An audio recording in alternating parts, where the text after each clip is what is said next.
근데 아들 2명은 사망보험금이 있는지 몰랐어요. 큰 형한테 보험사에서 연락이 왔어요. 보험금 수령해가라. 이 장남이 상속 포기를 했던 거예요. 형이 이제 상속 포기를 했음에도 보험회사 가서 보험금 수령을 하고 동생 화가 많이 났죠. 상속 포기한 사람이 사망보험금을 받아가냐, 내 거니까 내놔.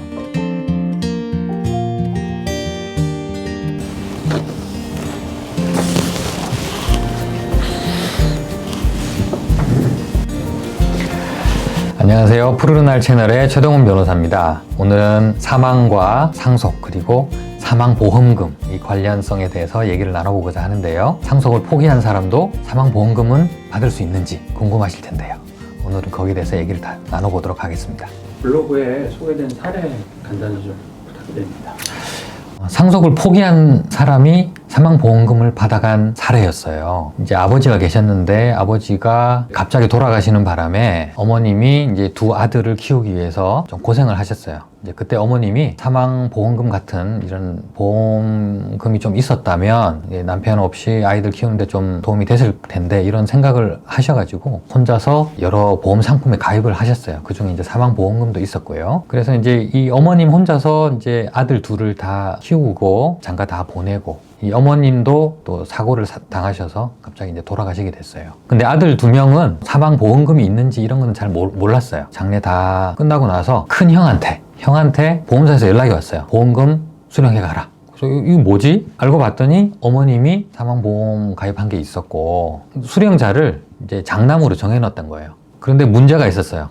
이 장남이 상속 포기를 했던 거예요. 이제 어머님 장례 치르고 나서 이제 형제 2명이 모여서 이 상속 문제 어떻게 할 거냐라고 상의를 하다가 이게 뭐 재산을 쭉 봤더니 어머님이 마이너스 통장에 이제 빚이 좀 많아서 차라리 그냥 포기하는 게 낫겠다 합의를 하고, 그런데 이제 상속 포기를 하면 그 다음 순위 상속인도 포기를 하고 뭐 이런 식으로 해야 되거든요. 왜냐하면 한 명이 포기하면 그 다음 순위한테 상속인 자격이 넘어가기 때문에 빚이 있으면 그 다음 상속인이 자기도 모르는 사이에 폭탄을 맞을 수도 있는 거죠. 그래서 내가 하고 뭐 그 손자가 하고 막 이런 식으로 다 넘어가야 되는데 그게 번거롭기 때문에 이제 실무에서는 어떻게 하냐면 나머지 1순위 상속인들은 다 상속 포기를 하고 한 명만 이제 총대를 맵니다. 한정승인 하거든요. 그래서 뭐 한정승인은 상속받은 재산 한도에서만 이제 채무 변제하면 끝나는 거니까 뭐 크게 위험성은 없어요. 그래서 이제 이 형제도 그러면 이제 뭐 동생이 평소에 뭐 이렇게 좀 어머님 잘 들여다보고 관리해 왔으니까 자기가 한정승인 하겠다. 뭐 형은 상속 포기해. 이렇게 해서 형은 그냥 상속 포기했어요. 동생은 한정승인 했고요. 근데 상속 포기는 상속인 자격에서 완전히 빠지는 거기 때문에 상속을 받을 자격 자체가 없는 거죠. 반면에 한정승인은 좀 다르죠. 상속하겠다. 다만 채무 변제는 상속받은 재산의 한도에서만 하겠다라고 하는 거기 때문에 상속 승인을 한 거예요. 어쨌든 상속인 자격이 있는 거죠. 그렇게 해서 형은 포기를 하고 동생은 상속 한정승인을 했는데 보험금이 탁 튀어나온 거예요. 그런데 수령자가 상속 포기를 한 형이 되는 거죠. 그래서 형이 이제 상속 포기를 했음에도 보험회사 가서 보험금 수령을 하고 오면서 이제 와이프랑 야, 지금 어머님이 참 우리한테 큰 선물 주셨다. 이렇게 하면서 왔는데 동생한테 전화가 왔어요. 동생 화가 많이 났죠. 상속 포기한 사람이 사망보험금을 받아가냐. 그거 내 건데 내가 상속인이고 형은 상속 포기했지 않냐. 내 거니까 내놔. 형은 상속인 자격이 없어. 내 거를 지금 형이 훔쳐간 거야. 이렇게 따지기 시작한 거죠. 그래서 형 생각해보니까 그런 것 같기도 한 거예요. 그렇다고 해서 이 돈을 또 주고 싶진 않은 거예요. 왜냐하면 어머님이 나를 콕 집어서 장남한테 주겠다라고 해서 이렇게 해놓은 건데 이걸 왜 내가 또 동생한테 줘야 되나 이런 생각을 또 한 거죠. 그래서 이거 줘야 되냐 말아야 되냐 고민인데 동생은 이제 소송하겠다 라고 한 거예요. 그래서 이제 상담을 오셨는데 그럼 이거 누가 받아갈 자격이 있느냐 그거를 궁금해 하셨던 거죠. 그런데 받아갈 수 있는 경우가 있고 못 받아가는 경우가 있어요. 그 구분이 되게 중요하거든요. 약간 뭐 이때까지 저희가 영상을 통해서 배운 내용으로 하면 나의 권리, 그러니까 유류분을 주장할 수 있을 것 같은데 네. 동생이 다 달라고는 못해도 내 권리만큼은 줘 이렇게 주장할 수는 있는 거 아닌가요? 그렇죠. 유류분 문제일 수도 있고 상속재산 분할 문제일 수도 있어요. 만약에 그 사망보험금이 어머님이 남긴 상속재산이라면 상속인들이 그걸 분할을 해야 되겠죠. 뭐 협의로 하든 협의가 안 되면 뭐 상속재산 분할 소송을 하든 그걸 이렇게 적절히 나눠 갖는 절차를 거쳐야 되는데 상속재산이 아니라면 상속재산 분할할 필요가 없는 거죠. 그럼 누군가가 권한이 있는 사람이 그냥 가지는 거예요. 그리고 유류분 문제도 마찬가지예요. 이 보험금을 누군가 혼자 가져갔는데 나중에 알고 봤더니 그걸로 인해서 상속인의 권리가 침해됐다. 그러면 그거 내놔, 반환해. 이렇게 하는 게 유류분 반환 청구 소송이거든요. 이게 상속분을 미리 받아간 거라면 사망보험금을 받아간 것이 상속 재산을 미리 받아간 걸로 볼 수 있다면 유류분 반환의 대상이 될 수 있어요. 그러면 이제 여기서 이제 문제가 생기죠. 그럼 과연 이 사망보험금이 상속 재산이냐 아니냐? 그럼 어떤 기준으로 구분하느냐? 간단합니다. 복잡하게 생각할 필요는 없어요. 사망보험 가입을 하실 때 보험 수익자를 누구로 정하느냐? 그게 관건이거든요. 지금 어머님은 이제 보험 수익자를 장남으로 한다라고 딱 정했어요. 그렇기 때문에 장남한테 연락이 온 것이고요. 그리고 아무도 정하지 않는 경우도 있고 그냥 법정 상속인 이렇게 정하는 경우도 있어요. 각각 어떻게 달라지느냐면 아무도 정하지 않으면 당연히 법정 상속인이 상속을 받아가겠죠. 그리고 보험 수익자로 법정 상속인이라고 정했으면 상속인한테 이제 상속이 되는 거겠죠. 그 두 가지 경우에는 이 보험금은 상속 재산이 되는 거예요. 그래서 상속인이 나눠 가져야 되는 상황이 되는 것이고 이거하고 다르게 어느 특정인을 정하는 경우 있어요. 장남, 뭐 차남 이렇게 이름을 정하는 경우 있겠죠.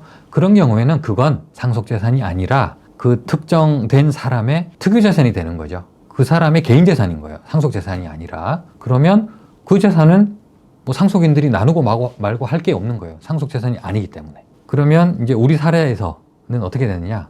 이 사망보험금 수익자를 장남으로 정했기 때문에 이 사망보험금은 장남이 혼자 가질 수 있는 장남의 재산인 거예요. 상속 재산이 아니었던 거죠. 그러면 상속을 포기했던 이 장남도 상속 문제가 아니기 때문에 이건 당연히 받을 수 있는 거죠. 자기의 권리이기 때문에. 반면에 이제 그 동생 입장에서는 좀 억울할 수는 있겠죠. 하지만 이건 상속 재산이 아니기 때문에 분할해달라. 내가 유일한 상속이니까 내가 전부 가져야 된다. 이렇게 주장할 권리는 없는 거죠. 그래서 보험 수익자로 누구를 정하는지에 따라서 결과가 천차만별입니다. 그 보험 계약에 사망보험금의 수익자가 누구로 되어 있는지 그거를 확인을 하셔야 됩니다. 상속 재산이 아니라면 상속세에도 계산하지 않아도 되는 거죠, 포함해서.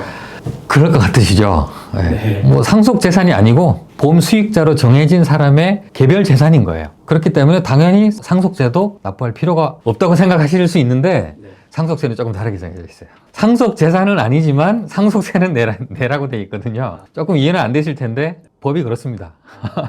예, 어쨌든 그 사망보험금을 받게 되는 이 장남 입장에서는 자기가 뭐 이렇게 벌어서 얻은 뭐 그런 소득이 아니고 그냥 사실상 어머님이 주신 재산이니까 상속을 받았거나 뭐 증여를 받았거나 그런가 하고 똑같지 않냐라고 보는 거예요. 그래서 상속세제에서는 그거를 이제 상속재산처럼 다루어서 상속세를 납부하도록 하고 있습니다. 그 점은 주의하셔야 됩니다. 상속에서 사망보험금 문제로 이렇게 갈등이 생긴 분들을 위해서 약간 조언을 좀 부탁드립니다. 사실은 이제 이게 상속 재산인지 아닌지를 잘 모르기 때문에 서로 이제 분쟁이 생기거든요. 보험 수익자로 누가 정해져 있는지를 보시고 먼저 확인을 하시고 그다음에 이게 상속 재산이 아니다라는 게 밝혀지면 보험 수익자가 혼자 수령할 수 있거든요. 그렇게 되면 나머지 상속인들이 조금 이제 사실상 좀 억울하실 수는 있어요. 그렇지만 법적으로 아무 문제 없는 처리 방식이기 때문에 그거를 이제 뭐 가지고 뭐 분란을 일으킨다거나 그렇게 하실 필요는 없는 것 같고요. 물론 이제 보험금을 혼자 수령하신 분은 사실상 또 부모님 덕분에 생각지 못했던 그런 이제 수익을 얻게 되는 건 또 맞기 때문에 좀 억울하거나 좀 아쉬워하는 그런 다른 나머지 상속인들을 조금 배려하시는 그런 것도 필요하다라는 생각이 좀 들어요. 물론 이제 법적인 뭐 의무는 없죠. 뭘 나눠줘야 된다거나 꼭 그렇게 해야 되는 건 아니지만 그래도 형제 간의 우애를 좀 생각한다면 서로 잘 협의해서 원만하게 좀 잘 해결하는 것이 좋겠다라는 생각이 듭니다. 상속인들 모여서 잘 합의를 해보시는 게 좋을 것 같습니다.